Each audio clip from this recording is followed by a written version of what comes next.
say. So having my dad as a father was definitely an experience. I remember, like most kids, you're a little kid and you ask stupid questions like, Dad, was Mom ever married before you or anything like that? Or are you, and most parents would just say, no, yeah, of course, no, it's only been me and your mom. Nothing ever was different, we've just been together forever. My father, the writer, at 4 years old told me that my mother was married before. It's not true. Was married before to a convicted pedophile who died in prison, who was my biological father. So naturally I run into the kitchen screaming, crying to my mother that is this true, and then she had to calm me down. So that's definitely one of my stories.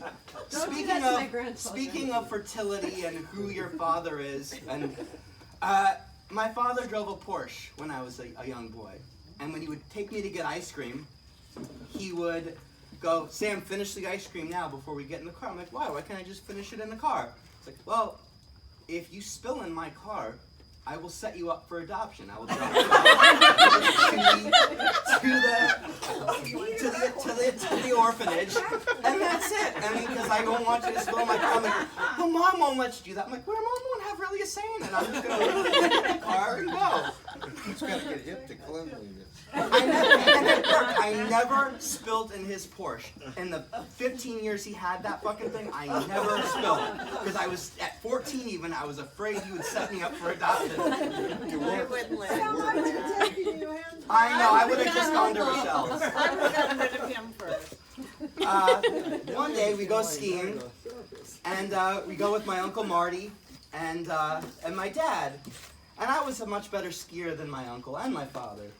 So we're up on the top of the hill, and my uncle, who had to have been at least 250 pounds, would keep falling, and he could not get back up to save his life. And I'm just an eager kid. I'm like, I want to go skiing. He's like, Sam, ski down to that thing over there, and I'll come right down to get you. I have to get your uncle up off the floor. I go ski down there, and as a kid, time goes by a lot faster. So I felt like I was waiting there for hours, and I felt like, he left me, I'm done. I'm stuck on this mountaintop in Mammoth in the middle of nowhere, and I'm gonna have to learn to eat and hunt for myself. So I find a ranger, and he skis me down the hill to the bottom of the resort to wake my mother, who was on vacation relaxing. Yeah, is this Judy? We found your son. He was left at the top of the mountain. His Uncle Marty and his father left him up there. So that was definitely another great story. Kids got to get hip to survive. Exactly. I was raised from a very early age to be a Florida Gator fan. I really had no choice in the matter. When the Gators were competing in the national championship, a historic night in Gator history because they had won back-to-back college and basketball and football championships. Raise this kid right. What many people don't realize is that night also fell on Passover. At Rochelle's house. At Rochelle's house.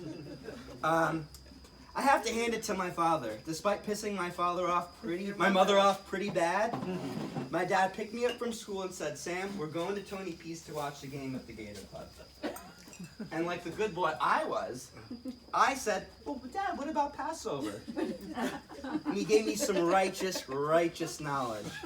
He said, son, there'll be many Passovers in your lifetime. You may never see Florida win this type of a game again. And he was definitely right. That is good. I am forever. Every year the Red Sea parts. I'm forever grateful that he kidnapped me and took me to the game. It was definitely one of my fondest memories with him. He raised me to really love the state of Florida, his home. We spent numerous summers fishing and snorkeling in the Keys, and lots of fun memories.